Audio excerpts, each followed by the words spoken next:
the last couple days,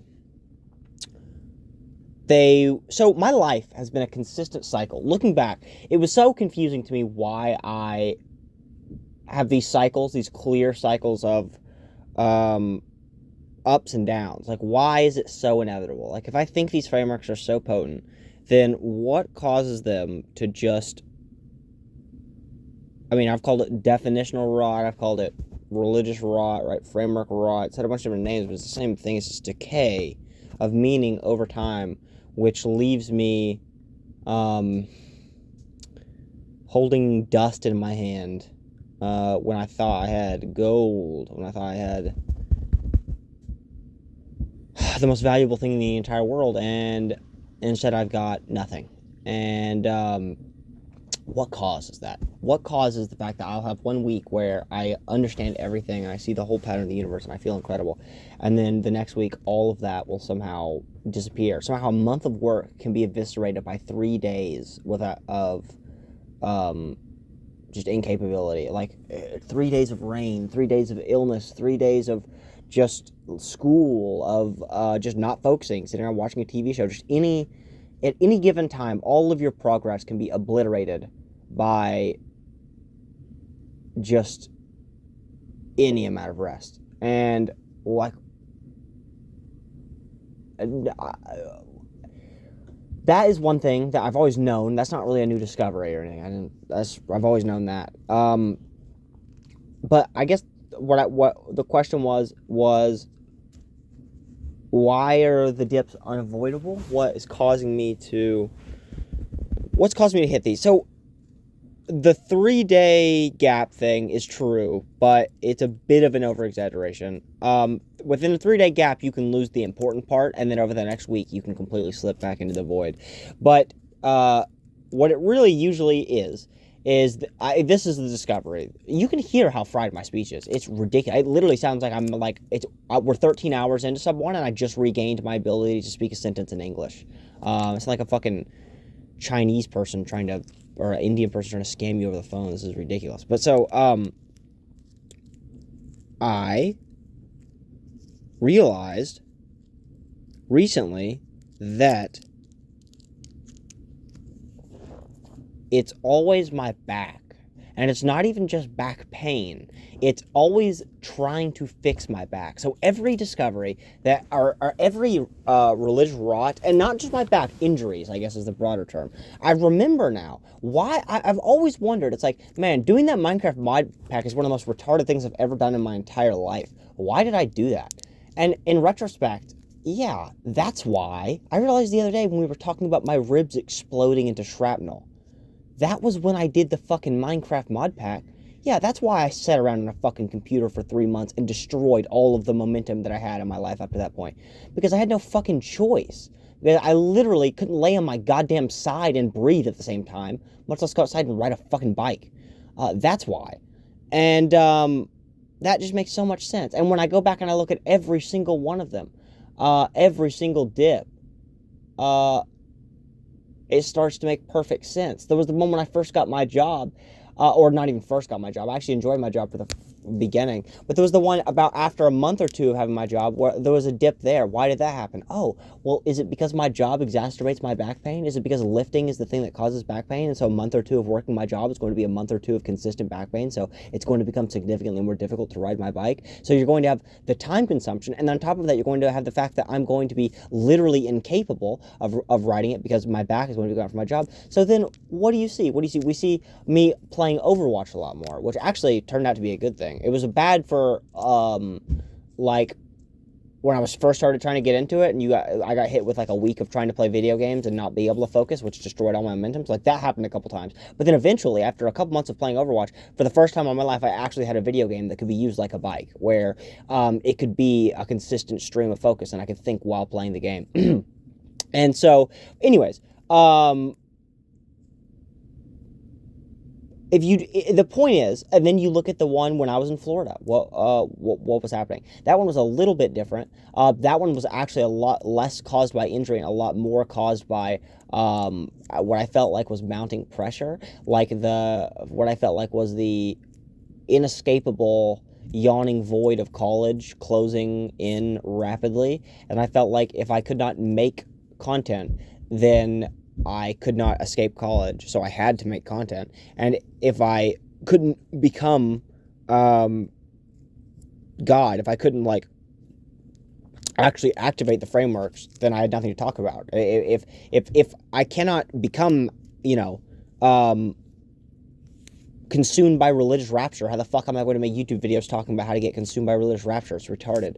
You have to be there before you can talk about it. And so that led to a meta awareness of the fact that I had to achieve that heightened state that, of course, rendered me completely incapable of actually achieving it.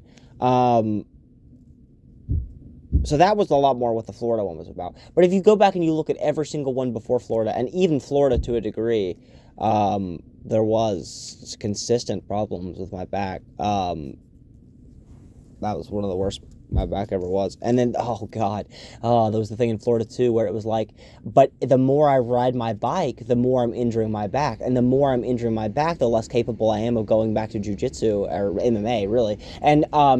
And the less capable I am of going back to MMA, the less capable I am of taking advantage of these gyms with a short period of time in Florida. That's one of the whole fucking reasons I moved to Florida. One of the entire, main goddamn reasons I went to Florida in the fucking first place, moved there with my own money, was to specifically go to the MMA gyms in Florida and compare them to the MMA gyms at home. And so the more I rode my bike, the more I tried to achieve the frameworks, the more pressure I was putting on myself to achieve the frameworks, the less capable I was of actually getting through it. So that was just a self-consuming loop of injuries and self-hatred and outside mounting pressure that led to me making myself retarded, which is obvious in retrospect. It was not at the time. And yeah, whenever I look at my past that lens, and I just understand that it's like the downs were always caused by just like an inability to ride the bike, or like a desire to do something else. So like every time I tried to play a video game, that's happened, right? Like that even happened with Starfield, right? Just a couple weeks ago. I was on a really, really big first moving back from Florida, and I rode my bike for hours a day, every day. I was in it, and then my back got worse and worse and worse. And then Starfield came out, and I was like, this has to be a sign from God that God wants me to play a video game instead of ride my bike because my back's getting destroyed. And so I tried to play Starfield, and obviously it wasn't a sign from God. It was a shitty fucking video game. And yeah, same thing happened. Destroyed myself. Spent a week or two playing Starfield, and ruining everything. Apex before that, listened to Game of Thrones. I spent 2 weeks on the bike, and that was when I actually first got home. That was the first week of getting home. Spent the first week or two after getting home on my bike. Got amazing, felt amazing. Sat inside playing Apex Legends and listening to Game of Thrones because of my back. I had to take a break with my back. I was not capable of riding my bike. And just that same cycle repeating over and over. When I look at my life through that lens, instead of just randomly this happens and it's inescapable, then I look at it, it becomes just so much more understandable, and I feel so much less anxiety about it because it's not like some crazy mental illness that I don't understand. It's not like some crazy uncontrollable ups and downs that I have no handle on. It makes perfect sense. It is, I mean, I knew always that it was, of course, tied to my focus to some degree. That, it was clear that the points in my life where I was spending more hours a day focusing on it were also the points in my life where always I was achieving the most religious ecstasy. So, to some degree, it was obviously correlated with, conscious application. But to what degree could you actually stop the backslides with conscious application? Now I understand you can stop all of them, but the issue is that when something from outside of your control, another one was winter. winter the previous years, back when I had a dirt bike, a dirt bike can't move as slow as an electric bike can. And every single mile you're moving per hour is another fucking degree you're losing in temperature. So what is now 50 degrees used to be 40 degrees back when I was on that dirt bike, which meant the average day being 40 was actually 30, which meant it was unbearable. I couldn't do it. And so that was another thing. So it's just like, anyways, when you look at my life through that lens, whenever you look at it as like directly dictated based on my relationship with the outside world with my bike, right? Then it becomes very clear that you got to knock that off.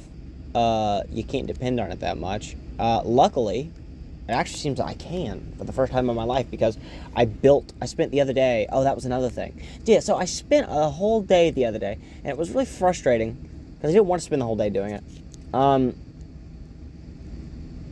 But I did. I spent the whole day building a seat for my bike. It's insane now. It looks like a fucking like recliner, or like just like a giant, what is it? A hoodie. My pink hoodie is what is like keeping it all together. And then it's like I've got two different body pillows and then another pillow folded in half, all shoved inside of that one hoodie. And then that's tied to the seat. So that serves as like a giant wall of cushions emerging from the seat. And then I've also got a yoga mat folded around a tile, which is taped to a cushion, which is taped to the like metal bar of the bike. So that way the metal bar doesn't feel like a metal bar. It feels like a mat under a cushion.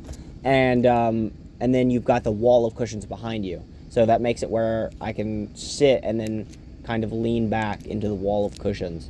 And it works. And I rode my bike today, and my back, for the first time in my life, doesn't hurt at all. It's insane. I still have to be careful opening the fridge. So that's funny. It's funny to think of my back as like better than it's been in years. The fact that I'm almost cured, but I still have to be careful opening the fridge. Like I'm 5 to 10 times better than I was a month ago, and 20 times better than I was 2 months ago. And I still have to divert conscious effort into opening a fridge. So to most people, my back is still fucked. But to me, this is unbelievable. I can't even believe my back feels like this. I can't even...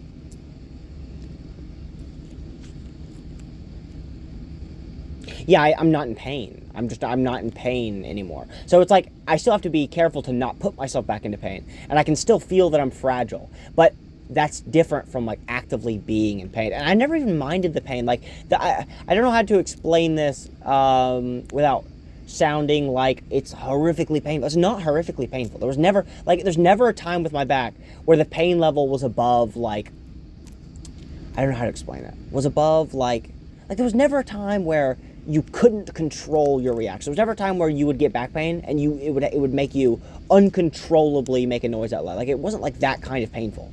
I would say like it's not even as painful. It was never even as painful as getting like punched in the face really hard.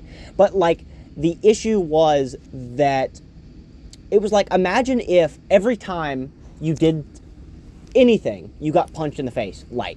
And then if you did something wrong, that would change how hard the guy's punching you. So let's say you go to open the fridge, and then you change, and then you don't think about how you're opening the fridge. Well, then guess what? Now that guy is going to go from punching you in the face lightly for the next 3 hours, so now he's going to go to punching you in the face medium for the next 3 hours. Well, and then guess what happens?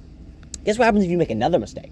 Guess what happens if you're so focused on how bad it hurts that you then use your back instead of your muscles? Well, then guess what happens? Then he's going to go to punching you extremely hard in the face.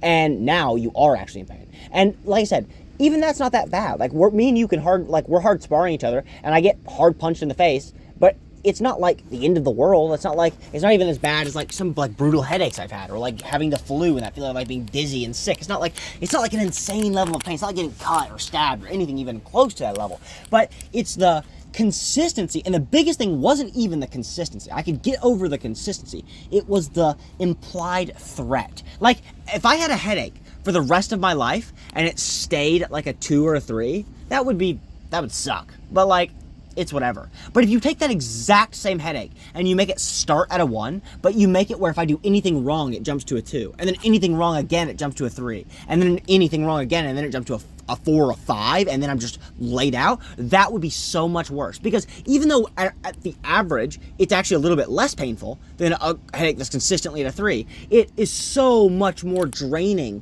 on my life because I have to think about it all the time. I can't just like ignore the pain. The pain's not even the issue. It's just like I could get over a 2 or a 3. I could get over a small amount of pain. I don't care about the pain. It's the fact that I constantly have to think about the pain and worry about the pain and make sure the pain doesn't go up, because it can eventually go up so high that it ruins my ability to work out, ruins my ability to ride the bike, which then ruins my ability to think, which destroys my whole life. So it's like, if you make enough mistakes, if you open the fridge wrong enough times in a day, then you also destroy the next 2 months of your life. And that's what my life has been like. And now, finally, it seems like I've escaped that cycle. But, so I spent the whole day fixing my bike seat. And I didn't want to be doing it. But I learned so much in that day. Because I kept coming back to the fact that it was like... I kept coming back to it. Which was like... It's the same thing as the narrative thing. It's the same discovery, but it's just a little bit of a different angle on it. Where, with the narrative thing, I think to myself, I don't want to get caught up in the individual. So if I'm having the thought, I want to go to McDonald's, and then after that, I think, oh, that's gay. Don't think about going to McDonald's, you retard. You should be thinking about God. And then I think, just stop thinking about the fact that it's gay, you fucking idiot. That's gay. You're wasting time thinking about how gay it is. Hey, right now, this is fucking gay. Stop. Think about God now, you stupid bitch. Or like that whole thought process, that just took 15 to 30 seconds. And if instead you could think, I want to go to McDonald's, and then just obliterate it and then wait for the next thought to come up, well, then you've saved so much more time because you didn't get caught in the narrative. And it's like that exact same thing is what I'm talking about here. But here, I didn't view it as a narrative. I just viewed it as like, in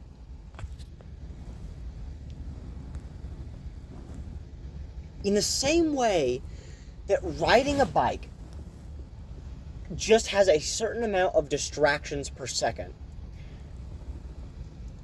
so does fixing this bike seat. And even though it's more distractions per second, it's not an impossible amount of distractions per second. And where typically I would think to myself, well, I just shouldn't even think about God or whatever I want to think about, because it's just, I'm just going to get distracted. So, like, there's going to be so many distractions that I won't be able to form a coherent line of thoughts. I now realize that I've never in my life been able to form a coherent line of thoughts, and that's an unrealistic expectation. Even on my bike, I don't form a line of thoughts.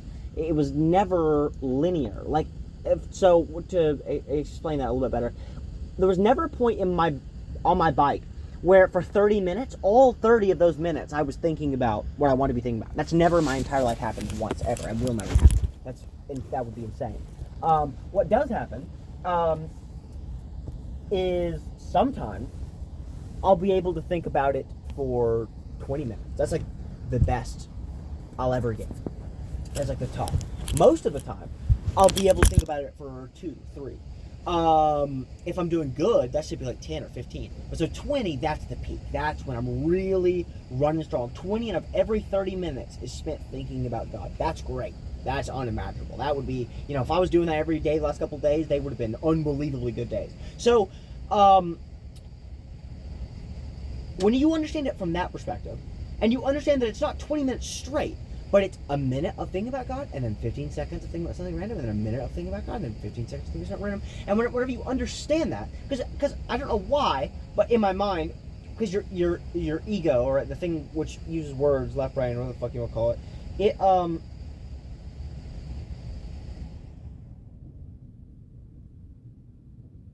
hello? Yeah, I know. My microphone, my keyboard, and my fan went out. How would the fan be connected to the keyboard and the microphone? I don't understand that at all, but that's very strange. They're both connected to the same power supply, but so is the PC, so the PC should have went out. I don't understand. Anyway, the point is, oh,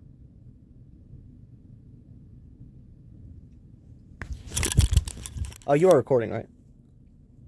All right, good. So yeah, with that, understanding that the best you can hope for is 20 minutes out of every 30 to be spent thinking about God, and that really 15 out of every 30 is great. That's good. That's what like that's a good consistent goal to aim for. You probably won't even get that, but that's what you should be like aiming for in an average day. If I can spend every day, if out of every 30 minutes I'm thinking about God for 15, that's good. And with that understanding, so what? Yeah, this is what I was saying right before it glitched out. I don't know why, but your ego has a temptation to view it so much more linearly than that. Like your ego will, it's not rose tinted glasses, but it's like it will go back in time and like edit like what actually happened. Where if you have a good day, or if I have a great day, and let's say on that great day, I spend 6 hours fucking around and 3 hours doing really, really, really well. 3 different 1 hour chunks throughout that day where I just do fantastically. Then if I think about that a week later, or I think about that day, then I'll think about it as if all 9 hours were great. Like, because that was a quote unquote great day. And if it was a quote unquote great day, then I spent several hours thinking about the thing I wanted to be thinking about. But realistically, what those great days look like, was like, you'd go inside, you'd eat for 30 minutes, you'd use the bathroom, you'd talk to mother for 5, 10, then you'd go get on the bike, and then you'd think for like 40 minutes. And then for 20 of those, you'd be thinking about random shit, and then for 20 of them, you would be thinking about what you actually want to be thinking about. And so it's like, whenever you understood that, like, basically it's just like, I'm sure you get what I'm saying. It's just basically just like, whenever you actually understand what your mind thinks about on a daily basis, whenever you understand that whenever you have a good day, that good day isn't actually 9 hours thinking about God. It's just that over the course of 9 hours, you have a much higher rate of minutes that you spent thinking about God. Then you have a much more realistic grasp on what a good day is and what a bad day is. And with that perspective, exactly, that's what I was about to say. So with that understanding, the way I got that from fixing the bike seat was it was like I was consistently throughout the day losing focus, and I was like,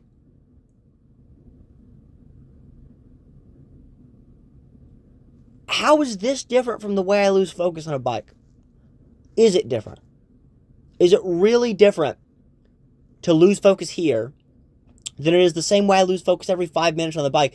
So yeah, there was this other day where there was another day where it wasn't spent fixing the bike seat as in like making it good. It was spent fixing the bike seat as in like it repeatedly was falling apart while I was riding the bike. So I just spent the whole fucking day just trying to fucking hold it together, because it was like, I know if I go down to the house and I try and actually like just hold this thing together, I know I'm going to spend the next 3 hours turning it into a super seat, because I can't help myself. So I can't go down. I can't let myself do that. I can't let myself go down and get duct tape, because that means I'm going to go down and get a wrench and a screwdriver and a couple planks of wood and a blanket and a bed and a house, and you know what I mean? It's just like, so I can't even let myself go down there. So I spent the whole day, I might as well have just went down there and fixed the fucking seat, because I spent the whole day just trying to hold it the fuck together while I was riding, and it made it where every single time I got off the bike, which is every literally 3 minutes, because I have to almost get off the bike to turn it around, every time I get to a end of the hill. Point is, I spent that whole day realizing that one small distraction every 5 minutes was enough to make the bike completely worthless. So, like, that changed my perspective on the bike. So those two things went back to back. One day spent fixing the bike seat on it, like trying to just hold it together. One day spent holding the bike seat together, which was the first day. And then the next day, which was spent trying to make the bike seat where it would never fall apart again. And both of those days were quote-unquote wasted days, where I spent them not thinking about God, and I spent them thinking about my bike, right? And that day where I spent it just trying to hold the bike seat together, I realized that my bike was not that special. And that the thing that my bike provided wasn't the bike. Like I've always said, the thing that it provides is it's just that repetitive, monotonous task. And where I've always understood it from that perspective, as needing a task, I now understood it from the perspective of distractions.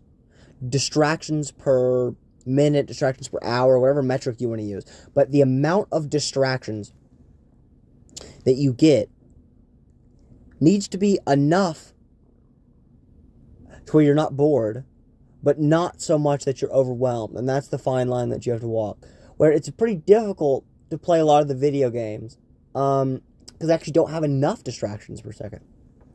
You have so few distractions per second, or like even just sitting down, for example, right? There are not enough distractions per second in just sitting down with my eyes closed. That actually ends up in just becoming like misery from something like boredom. It's a little different from boredom, but I don't care enough to go into that right now. But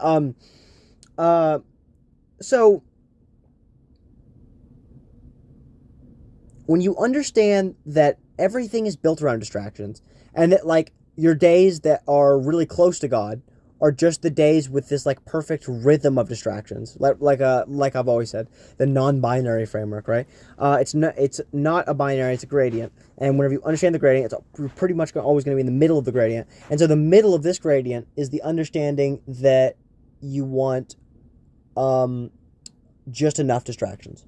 You don't want none, but you don't want that many, because the more distractions you have, the less you'll be able to think about what you actually want to think about. And that's what the bike...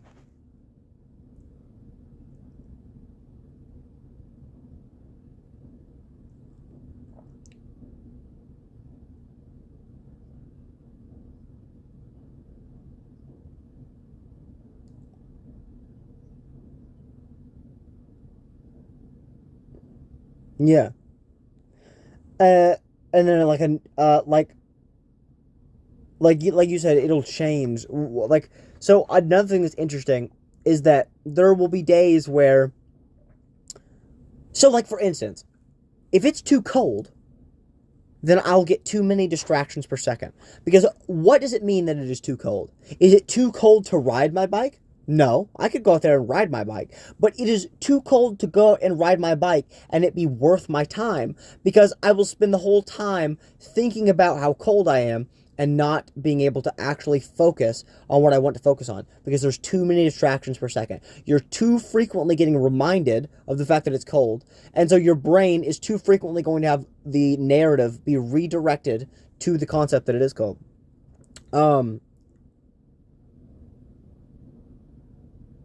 That's really cool that apparently it's just going to keep doing this, shutting my microphone off and back on. It's really cool. I hope it does it more often, actually. I guess. I don't know. But so...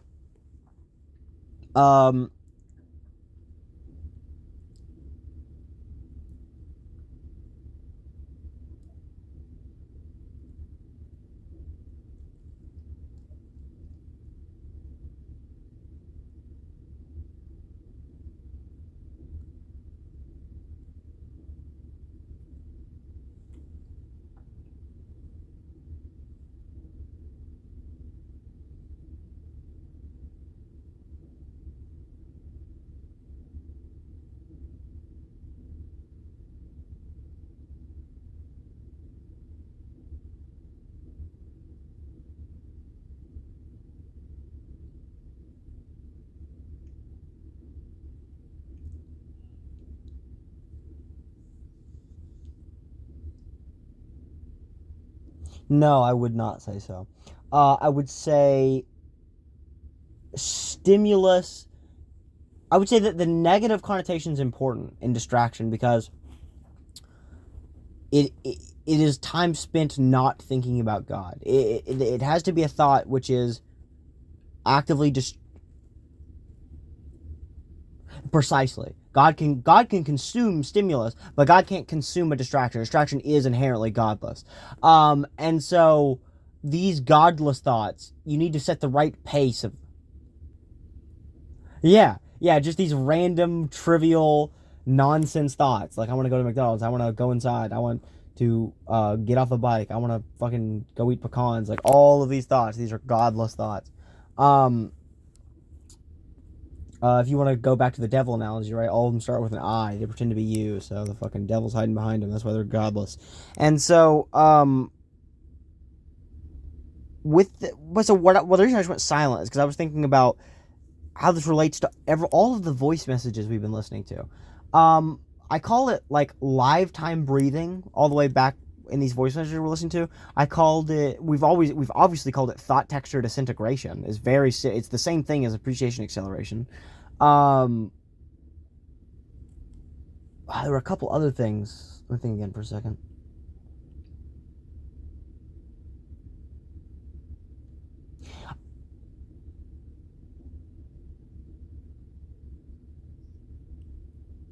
Question mark, exclamation mark, or interrobang. So we were calling it like xzaayzyx interrobang, or will to taste interrobang, which back then just meant that like there are two different modes the brain can be in. One is attempting to find God, and the other one is after you found God, the feeling of what it feels like to understand that you are God. And all of these frameworks, open loop, closed loop, but like all of these frameworks, yo-yo, right? The momentum. Yo-yo is actually exactly what I'm talking about right now. The yo-yo framework is literally exactly what I've been rediscovering the last couple days. I've just been getting a more like deeper understanding of it intuitively. The yo-yo framework is just the concept that you have a yo-yo and you want to speed up the yo-yo. Well, the best way to do that is not to put as much power as you can as possible. That you have to do it a couple times, right? Like you have to go up and down and up and down and up and down to create an actual momentum, a swing back and forth. And in the same way, the best way to get to good thoughts is not to brute force your way there. It's not to be like, I am going to think good thoughts right now. It's to yo-yo your way there. So it's just to like make sure you're not stopping yourself. Make sure nothing's getting in the way of the yo-yo. Make sure you're not getting active distractions that are stopping you from thinking about God. And then you will inevitably generate enough momentum to eventually reach there, right? God is the like peaks of the yo-yo. You want to get the yo-yo moving as fast as possible, and the faster you can get it, the closer you're moving to God. And the slower it goes, the more distractions there are in the way of it, the more obstacles there are for your yo-yo. And so that's exactly what I'm describing right here. But so it's interesting that before the yo-yo framework was describing pretty much what I'm talking about, but now I've got it's being applied in a different way, where this is the understanding that thoughts are not malleable, but like they've got like a will of their own. Like to a degree, they're unmalleable. Like to a degree, they're outside of your control. To a large degree, the goal is not to choose the best thought, but to just sort of shape the flow of thoughts in a direction where you're going to get valuable ones. So this is like the genius framework in a way too, where like the genius framework is the concept that it's like whenever you're thinking your best thoughts, it's not you thinking them. It's just you're just sort of pointing in a direction, and then the genius goes after it. So it's like the reason I call it the genius framework is because it's like I'm so smart, I literally can't help but be this. I can't help but be a fucking genius. That's what it feels like whenever I'm making big breakthroughs. It doesn't feel like I don't feel intelligent. I don't feel like it doesn't. I don't feel like it doesn't even feel like me. Like I've always said that. Like whenever I make my biggest breakthroughs, it doesn't even sound like it's my voice in my head saying it. It just sounds like, oh, that just popped in my head. That's just someone else just said that. That just happened. And then yeah, and then you're just like, oh, sweet, now I have it. But like what led up to that was just you sort of guiding your thoughts in that sort of direction so that gem could pop out. And like the mistake that your narrative, your ego tries to make all the time is it tries to say like, it tries to think that it's the one that'll get there. It tries to think that so like if I want to know, why does the sun, or okay, let's try and pick something a little bit more simple so we don't have math come into it. Why does my dog look under the fridge every day? Damn it, I spent so long thinking about an example, I forgot what I was trying to fucking tie it to. What the fuck? What were we talking about, God damn it? My brain is so cooked. I don't know why.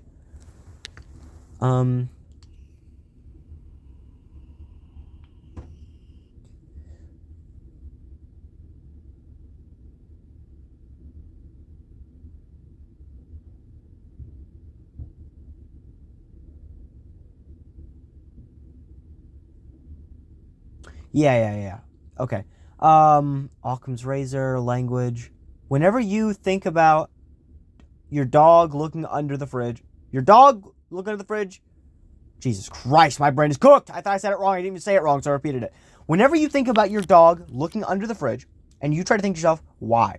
What the ego will try to do, or the language will try to do, is it will try and go, if I think really hard about this, if you just keep thinking these words right now, this is good. Right now, just keep thinking this, right? Like it will literally try and like, I don't know how to explain it. It's like, it'll like stroke its own dick about the fact that it is thinking. Like, it'll just sit there in a circle jerk about thinking about the thing, and it won't actually ever get anywhere. An actual like neuroscience correlate to this, which not Ian and Banks, the fucking neuroscience guy, whatever his name is. The master's emissary guy.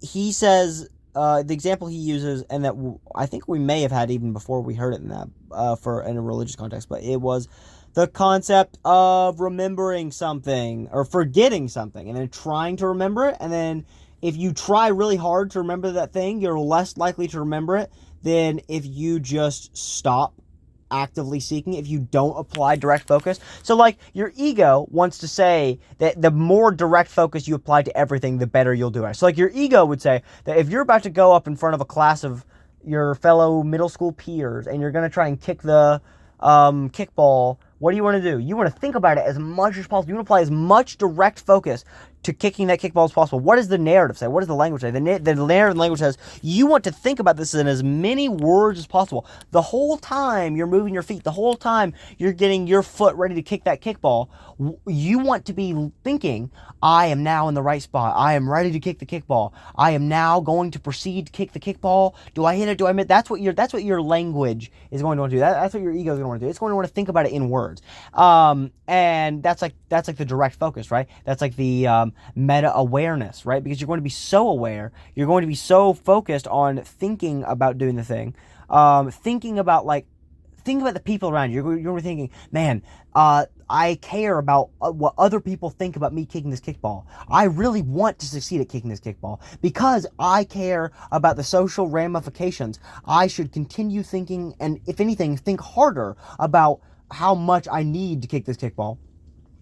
When in all actuality, if you just focused less and cared less about the outcome of kicking the kickball, you would actually have a better outcome and proceed to kick the kickball in a kickier fashion. And so that is the same thing. I've always said that, though. The meta-awareness thing has always been what I say. But, like, this is, like, somehow those two things tie is what I'm trying to get at here. Is that the concept of distractions and the concept of getting the right rhythm of distractions in a day is the same thing as the meta-awareness. How is it? Because it's like because what I used to do is if I was working on the seat, I would get so meta-aware of the fact that I was getting distracted that I would not allow myself to focus. So it's like my ego was so stupid and narrow-minded that it would say, because you're getting distracted, because there's a 10-minute break every time between every good thought, you should just stop thinking entirely. It's a waste of time. When in all actuality, I was wasting 3 minutes between every thought on the bike. So the difference is not that I was getting distracted. The difference is not that in one situation, I'm getting distracted and one I'm not. The difference is just in the quantity of distraction. And so where my ego would try and say, like, basically what would happen is my ego would just get frustrated like a fucking toddler. Like it's like we're on a bike. My distractions are explainable. So it's like, if I get distracted every 3 minutes on a bike, that's another thing. I think I like the amount of distraction a bike can provide because I'm a pussy. Because I think I like having excusable distractions because my ego does not like being distracted in a way that it can't justify. So if I get distracted because I have to get off my bike, or if I get distracted because I trip over, or because my bike, goes over a really big log and it makes me fuck up, or if I get distracted because I slip in mud, those are all justifiable. That's all fine. But if I get distracted because I can't focus, well, then that's really frustrating, and that's going to lead to me just stopping what I'm doing entirely. That's not good. That's not based at all. But I think that is in a large part why I like the bike. Which is fascinating. I need to, well, to a degree, I've already sort of helped move past that in a large part the last couple days. So, the way I've moved past that is because when you understand that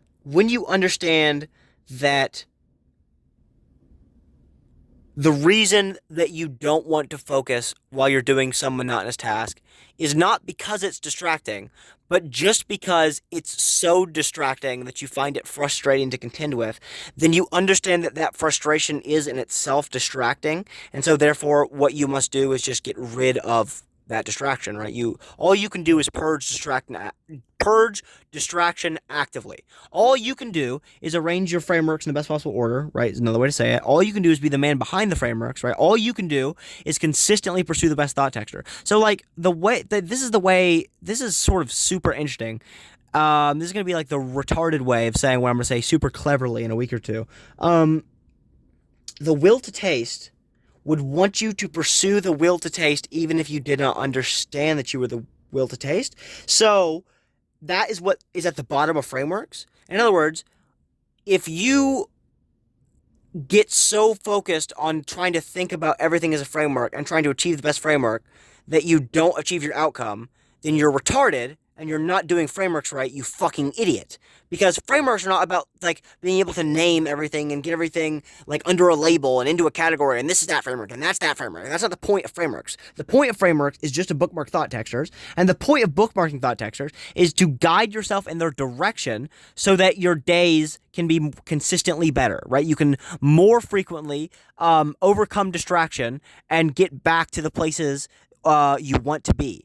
But we get autistic about it, and we say, like, oh, but we're not exactly there. Oh, but we labeled the thought texture, and technically, even though we're 90% there, this isn't exactly what the label was. Actually, the language denotes a particular context, and not all of the context is conveyed in your current mind state. And that's you. If frameworks was a person, he would put your teeth on concrete and stomp them out of your fucking head for being such a moron. He'd put you in a fucking dunce cap and then stomp it into cement, because that's ridiculous. It's a ridiculous way to spend your time. And so that is just sort of that understanding how all of those things tie together. How somehow that everything is about distractions per minute, or like distractions per hour, and everything is about reducing distractions per minute. I'll go with distractions per minute, but I think more per hour is a more realistic context, because you're probably not gonna get multiple cycles in a minute, but maybe if you get good enough, you will per minute. But per minute just sounds better, so I'm gonna go with per minute. But you know what I mean, per time, for any given time period. So so the goal of everything is to get the distractions per minute either low enough or overcomable enough that you're spending the most time thinking about what you want to be thinking about.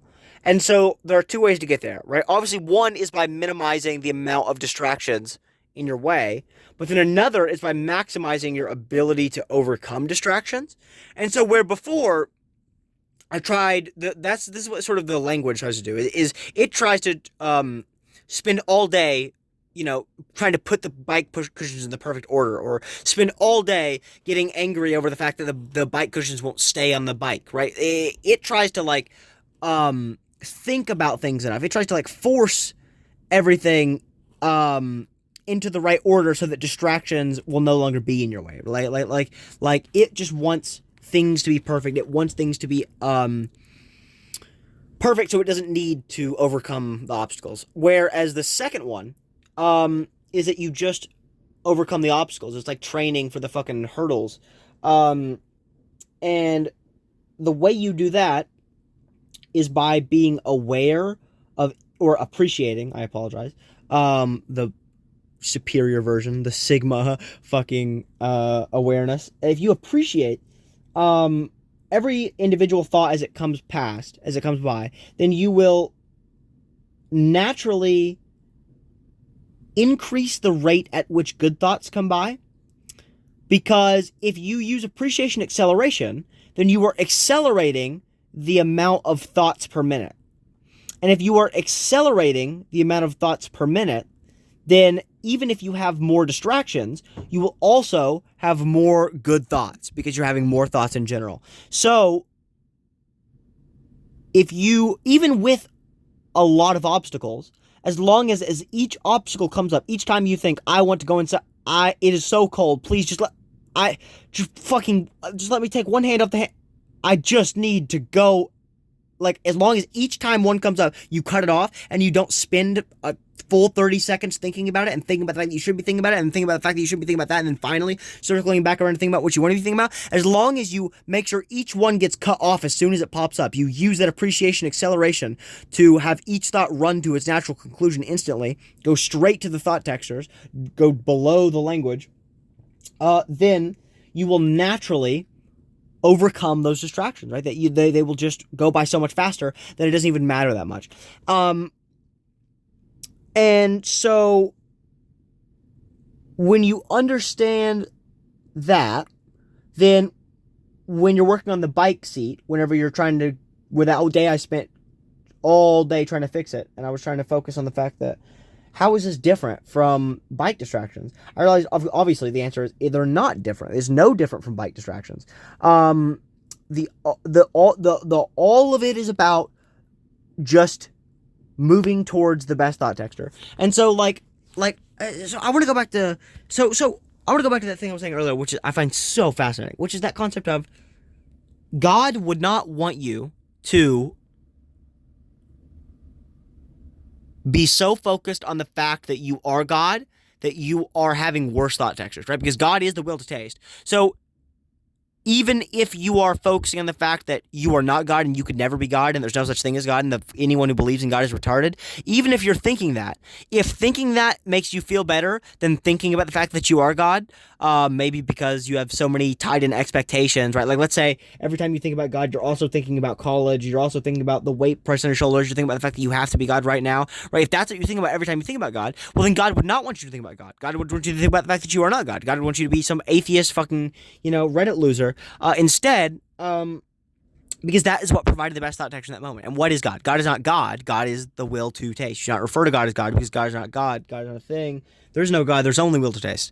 Will to taste is not confined within religious contexts. Remember that, because that is something which always comes along with our best religious outcomes, quote unquote religious outcomes, right? Is that we say this, quote unquote God. That's a massive, massive indication that I'm in a peak. If I start saying quote unquote God, then it's clear that I understand that I am not talking about God as a thing. I'm talking about I'm talking about everything, just everything in total, and that sum is God, right? And then when I'm in my worst, one of my dips, right, when everything's terrible, then I think about God as a thing which I need to reach, a concept that is there, that if only I could understand, an objective exterior fact that is so obvious and yet somehow I'm missing it, and if I just focused a little harder, I could see. When really that attempt to focus is in itself the will to taste. Every single failure, quote unquote failure, is also God. There is no, you could be being fucking torn apart by cheetahs and be completely miserable, and that's still God. All of that is still the will to taste. And it's like only in understanding that, the point of knowing that is not just to know it. You're not pursuing truth. Truth isn't real. There's only the pursuit of the best thought texture. And God would want you to appreciate getting eaten by cheetahs. God would want you to appreciate putting the bike seat together. God would want you to appreciate thinking that you are not God. He just wants you to enjoy everything. Why? Because God is you. God is experiencing it. God wants you to have the best experiences because He is you experiencing things right now. So as long as you are consistently pursuing the best thought texture, you are also inherently pursuing God. And so, like, this is tied in with the idea of, like, Frankenstein and stuff like that, which I had there's a bunch of other names for that type of framework, but that's just generally the concept of, framework reverse engineering is a way I've been thinking about a lot lately, which is the concept of not trying to force God if God is not available, instead trying to get your way there through human frameworks, and then after you have the human frameworks, then you try and figure out what the pattern is across them, and then from there try and see if you can figure out what like the overarching God type pattern would be. So that's just a concept of like using frameworks as frameworks to build your way up to God, using basic human frameworks, and then trying to figure out what's good about each individual basic human framework to climb your way up the ladder to inevitably reach the top of all perspectives, and that would inherently be God. That would be the best perspective. And so everything I just said, very explained very poorly, but this is more of a bookmark for my future self than a video for everyone else at this point. But all of that is pointing at the same concept here. All of that is like the true lesson at the bottom of Will to Taste, the thing which makes me feel the best, the thing which is always what is the good time. This thing that I'm expressing here is literally all of the best times in my life. It is there's something very interesting, which is like at the heart of religion, you understand that God is the will to taste, and so God would want you to forego your understanding that you are God in light of the best thought texture. So like that's what's at the base of religion. That's like the most religious you could possibly get, is spitting in the face of God, right? That's what I've always said. It's like if you would not spit in the face of God for the teeniest, tiniest advantage, the most minor increase in thought textures, then God would not like you at all. You're a retard. You spit in the face of his entire existence. You would spit in the face of every single pool baby, right? And so